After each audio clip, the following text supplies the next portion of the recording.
ফ্রান্সের শহর প্যারিস মানেই অনেকের কাছে আইফেল টাওয়ার।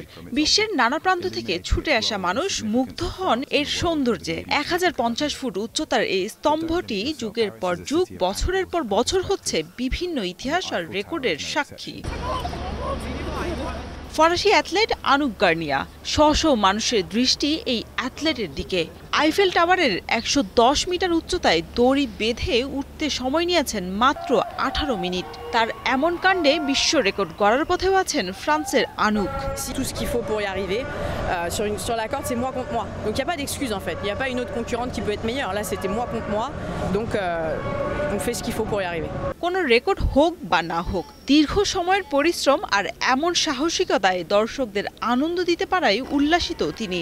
ভবিষ্যতে কাজ করার অনুপ্রেরণা এমন কোনো কাজে সাফল্যের পরই পেয়ে থাকেন, বলেন 37 বছর বয়সী এই athlete. Ouais, pour moi, le côté, j'aimais bien aussi le côté de Gustave Eiffel, de rêver à des choses grandes, des choses qui paraissent impossibles, mais de les rendre possibles. Et pour moi, d'inspirer les gens à croire en leurs rêves, c'était important.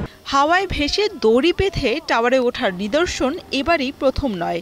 এর আগে 1951 সালে 120 metre উচ্চতায় ট্রাপিজ খেলার মাধ্যমে American এক অ্যাক্রোব্যাটসের Eiffel টাওয়ারে ওঠার ঘটনার সাক্ষী হয়েছে বিশ্ববাসী।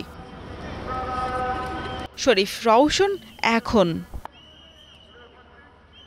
হে বৎস, গ্লুকোজের অভাবে তোমার দুনিয়া এখনো ওলটপালট। এই নাও SMC glucose powder drink bolt. এটা শরীর মন চাঙ্গা করে কনফিডেন্স বাড়ায়। বোল্ট, অন থাকুন সারাক্ষণ।